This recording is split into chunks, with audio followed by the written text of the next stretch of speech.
I had poured every ounce of my passion into building something real that mattered. At 26, I had finally created a cloud-based platform designed to help small clinics manage patient records seamlessly and affordably. It wasn't flashy, but it was functional, secure, and exactly what those clinics needed. And yet, in the eyes of my parents, I was still just a girl chasing silly dreams on a laptop. They never really understood what I did. I could be sitting right in front of them, explaining how my platform could streamline data management, reduce clerical errors, even save lives, and all they saw was their daughter wasting time on a hobby. I'd grown used to their indifference, but nothing prepared me for the phone call that changed everything. I was sitting in a noisy coffee shop in Austin, debugging a final security patch, when my phone buzzed. It was Mom. "Hi, sweetie," she said in that tone she used when she was about to deliver unwelcome news. "We need to talk about your little app." I bristled. The way she said "little app" made my skin crawl. I didn't get a chance to reply before she continued. "Brandon Carter is interested in buying it." Brandon Carter. That name made my stomach turn. The son of my father's golf buddy.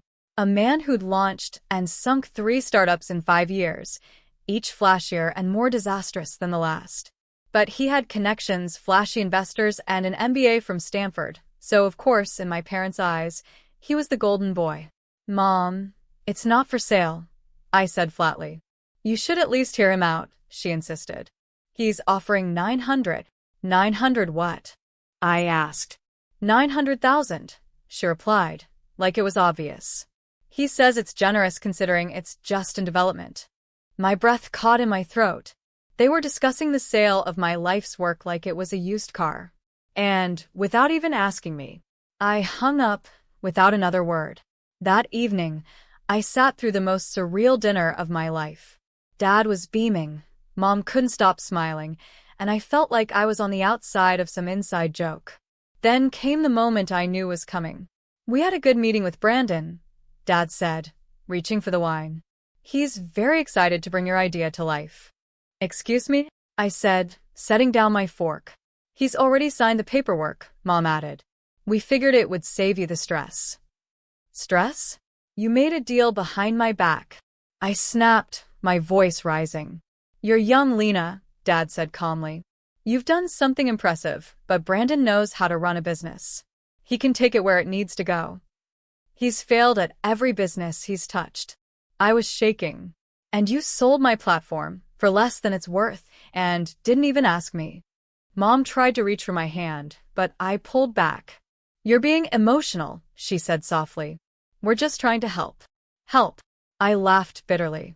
"You didn't believe in it, you didn't support me, and now that it's finally valuable, you hand it off to someone else." They both sat silent, not out of guilt, but confusion, like they genuinely couldn't understand why I was upset. "I'm not signing anything," I said, rising from the table. "You had no right." "Lena, don't be dramatic," Dad muttered. "You're not ready for the real world. Brandon is." "I am the real world," I said, my voice low but steady. "You just never bothered to see it."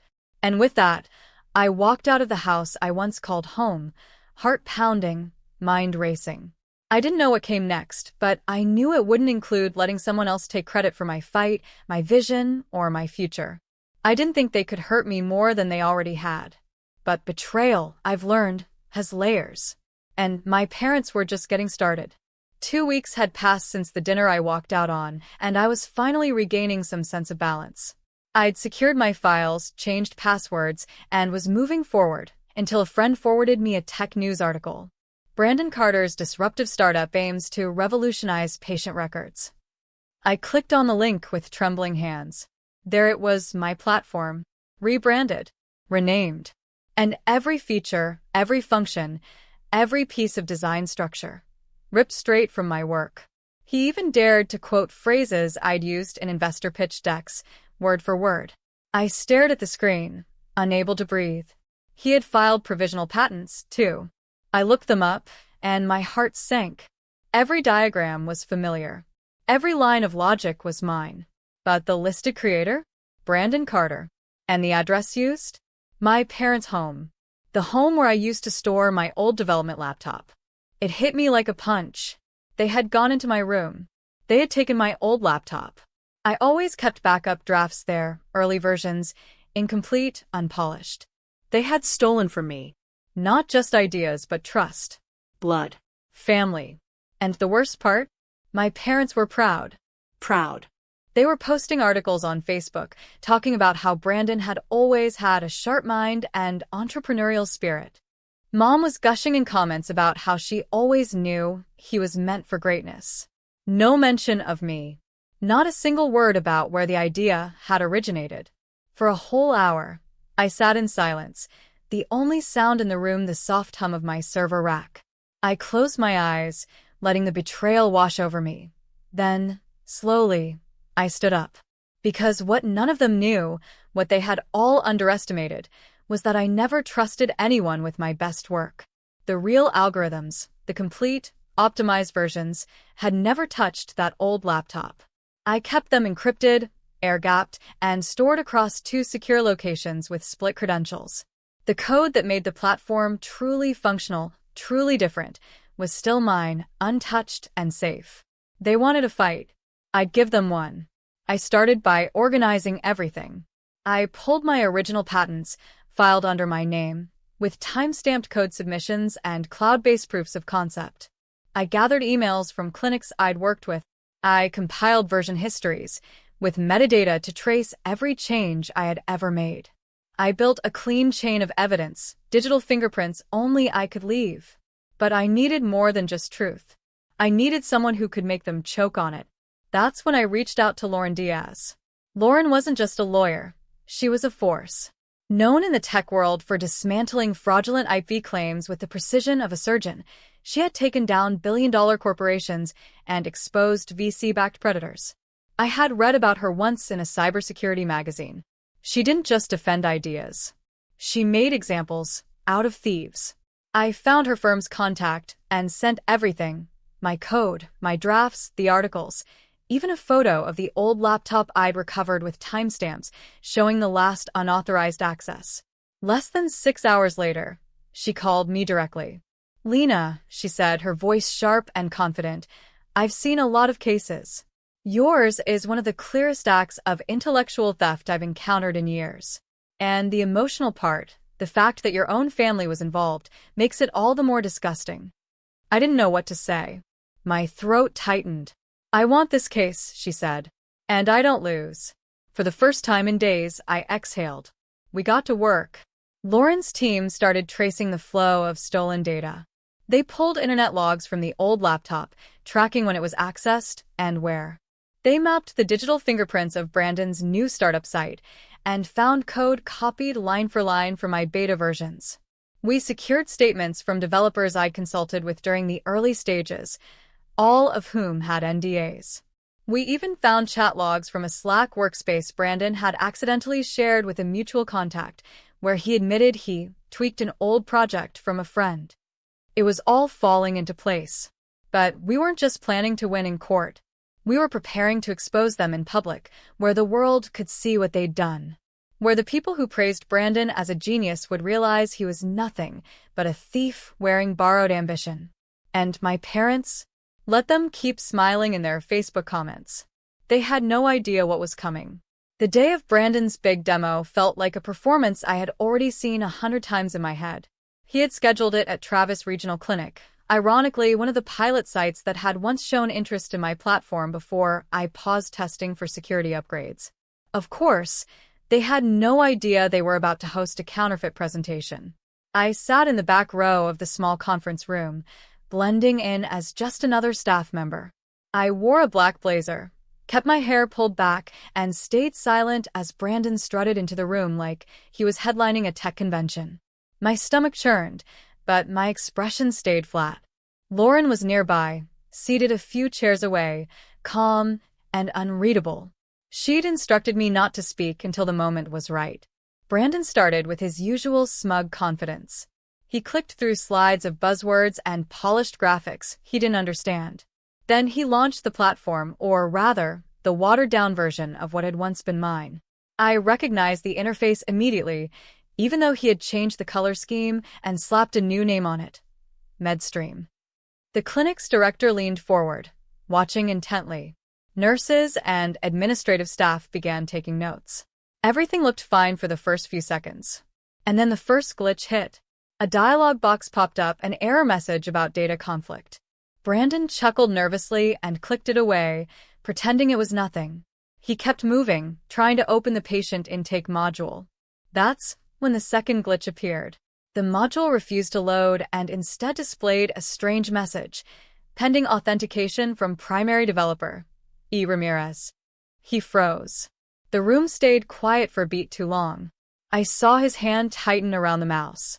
He laughed again, forced this time, and mumbled something about server issues. He tried to refresh.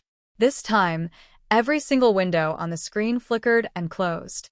The system rebooted on its own, and a wall of text flooded the display. My failsafe had kicked in. It was a simple script embedded in the backend code, an alert designed to activate if unauthorized changes were made. Across the top of the screen, bold letters appeared. This system is protected under registered intellectual property of Elena Ramirez. Gasps filled the room. One of the doctors leaned forward. "What's going on?" Brandon stammered, clicking randomly, trying to stop it, but he couldn't. I stood up.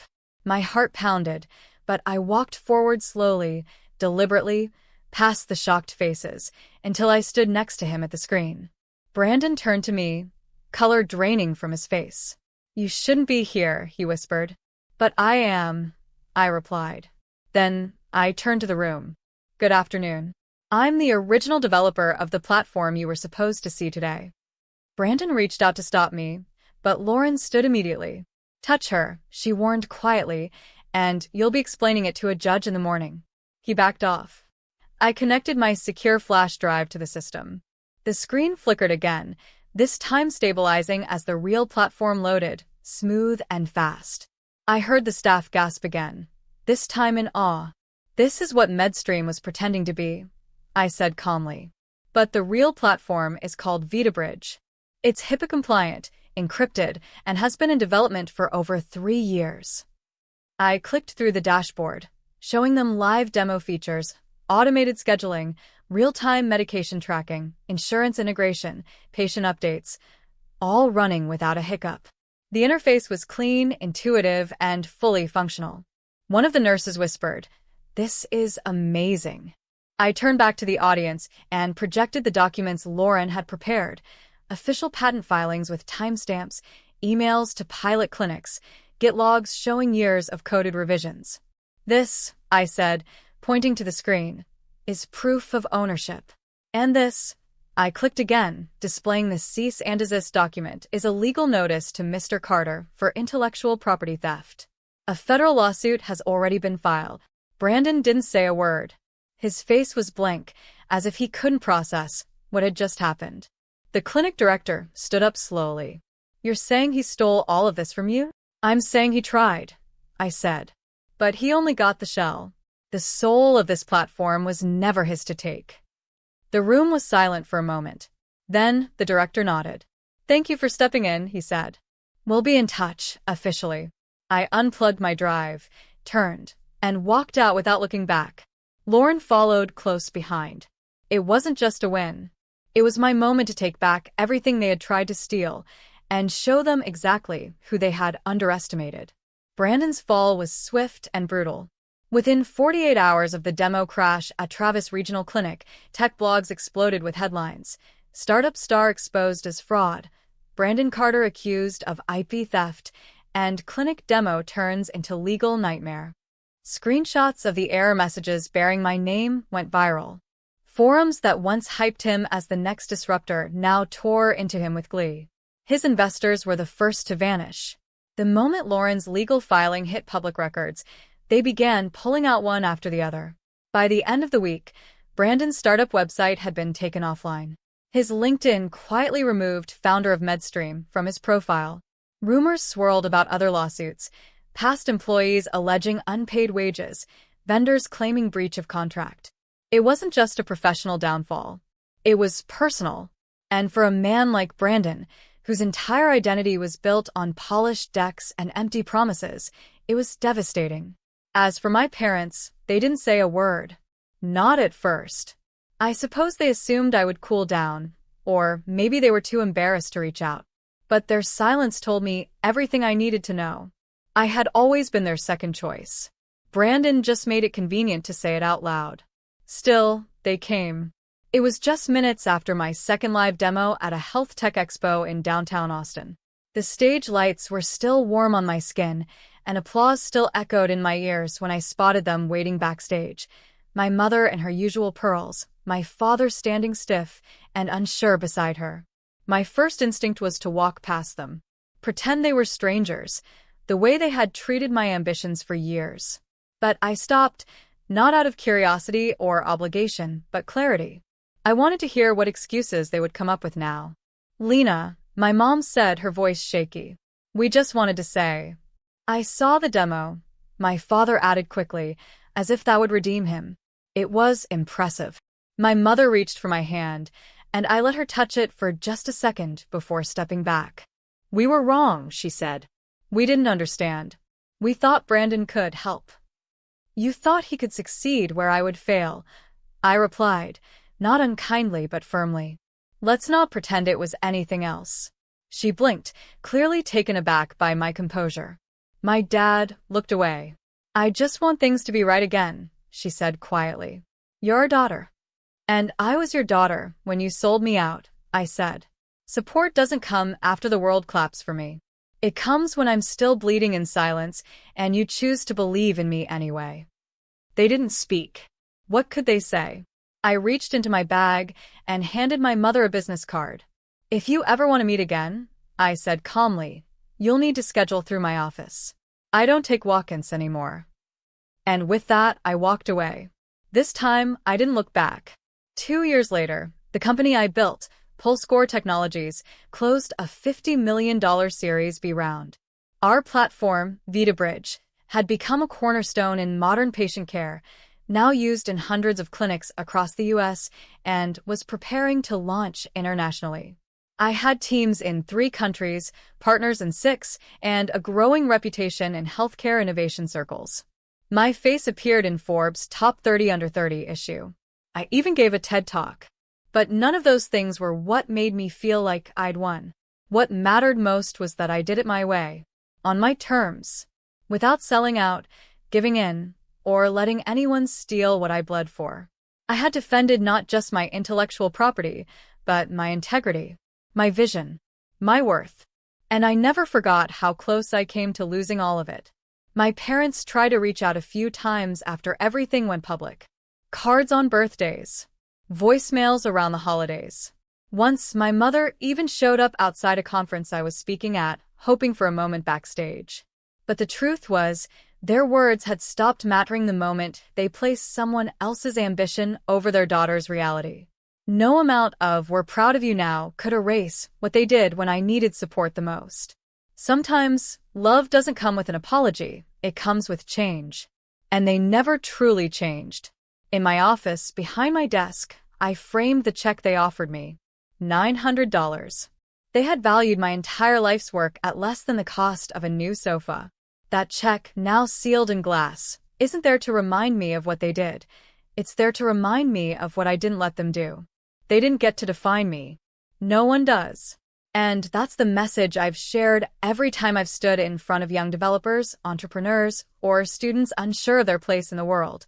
Never hand over the pen to someone else when it comes to writing your story. Not even to the people who raised you. Because sometimes, the people closest to you are the first ones to doubt you. And still you have to believe. Believe louder. Believe longer. Believe so completely that by the time they come around, you no longer need their applause. My name is Lena Hartley now. I took back my name the same way I took back everything else in my life. On purpose, with power, and without apology. And if my story has become anything, I hope it's a signal flare for someone else sitting alone at a coffee shop, building something no one understands. I hope it tells them, you're not crazy. You are not small. You are not wrong. You are building something they just can't see yet. And you don't need their permission to finish it.